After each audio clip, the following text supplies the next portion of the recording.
Welcome to our course on how to set up a book study in Schoology. Now, the first thing I'm doing is I'm going to Courses. I'm clicking on My Courses, and then I'm going to say Create Course.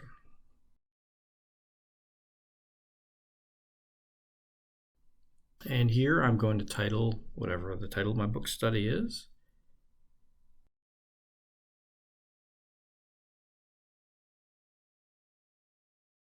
Make it for the 22-23 school year, and the nice thing about that is if I offer it again next year, I just create a new section and those students are not connected to the previous session. I'm making this professional development. You can go down, make it a higher level, or I'm just going to say none, and then scroll down and do the professional development, which gets over in 2027. Make sure you enrolled yourself and it is under advanced, and then submit it. I'm going to start with a page to give a description. So I'm going to click on Add Materials. I'm going to go down to Page.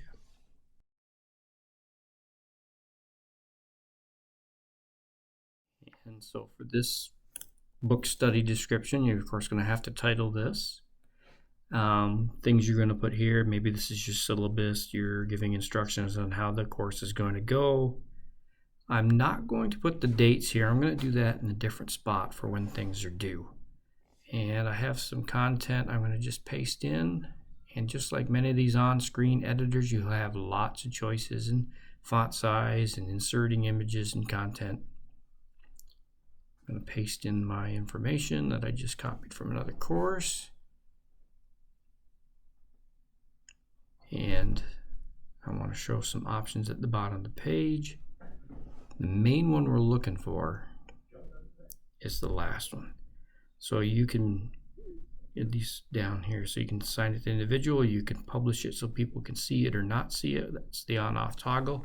The default leaves it as a link on your page, which means they'd have to click on it to see what it's about.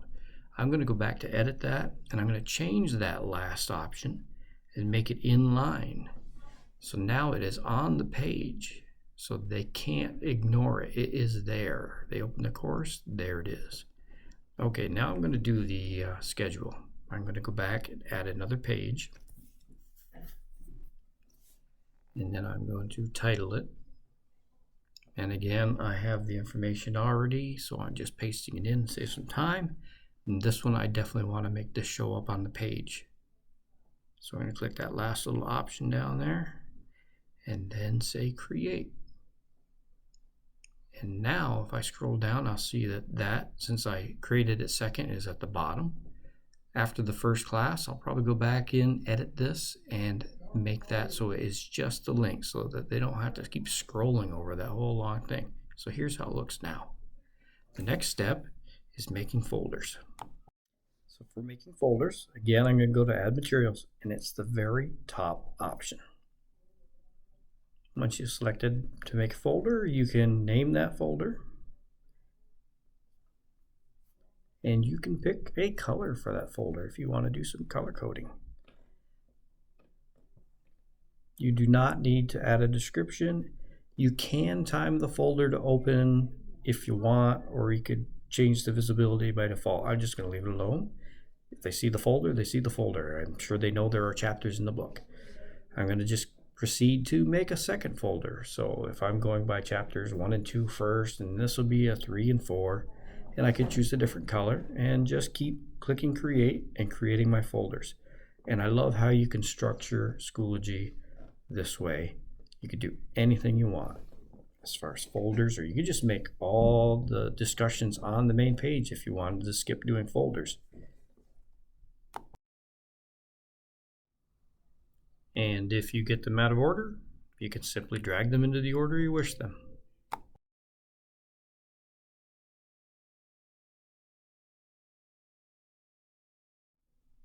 Now, I'm going to create my first discussion. I'm going to click on my chapters 1 and 2 folder, click on the Add Materials, Add a Discussion,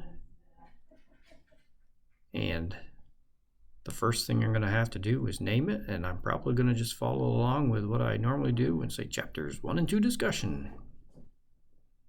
And then under description, this is where you're going to get the directions. So for instance, if they're reading chapters 1 and 2, maybe they have to make a post commenting on something about number 1 and chapter number 2, and then reply to 1 or 2 other posts. You can set a due date to this if you wish, and that way they will have a notice on the Schoology calendar, and you can also choose a time if that benefits you.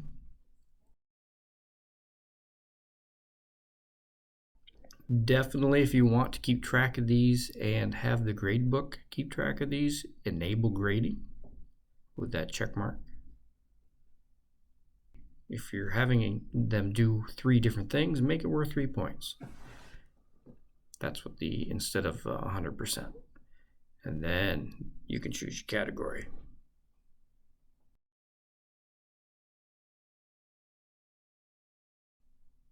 And if you haven't, you can create a category, and I'll just call this discussions. And then you can use the tools at the bottom to assign it to certain people or make it visible or not visible.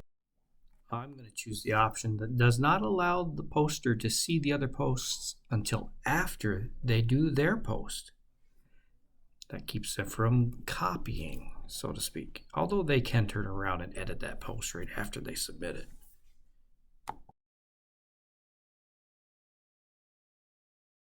You will find your class code under members, and I've highlighted it, and this is what you can copy and send to the prospective students.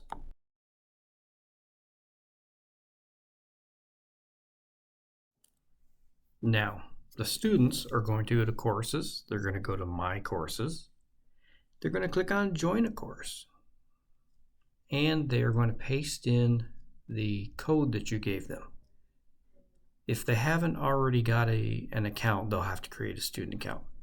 Once they've added your course, they can go to your course and navigate to chapter 1 and 2.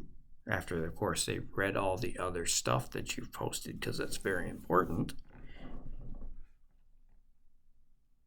But now they can go in, they can find that discussion. This is the first person reading the discussion, so there are no other ones to see. So this person will include their discussion, and then they'll post it. They'll have to come back later after others have posted to do a reply. Now, the second student goes into the course, goes to chapter 1 and 2, clicks on the discussion thread. They see somebody else has posted, but it is blanked out, so they cannot see it until after they have done theirs, either by refreshing the page or perhaps coming back to it later. Okay, this person came back to it later since they'd already created a post. Now they actually see their post and the other person's post, and they can reply to any other person's post. And then they can post their reply.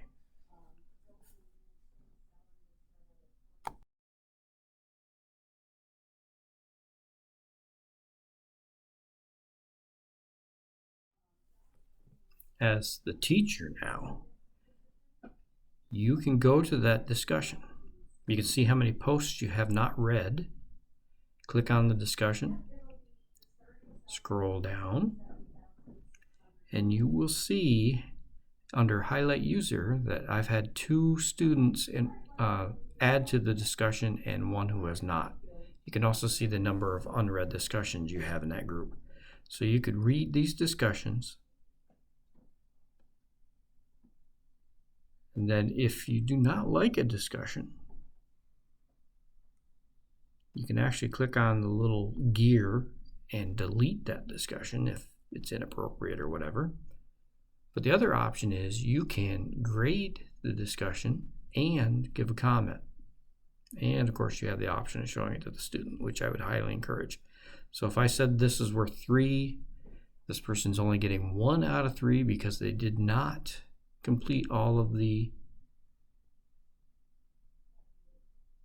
parts of this assignment. And I can continue to do that for the other students. This person will get 2 out of 3 because they did 2 out of the 3 pieces of the assignment.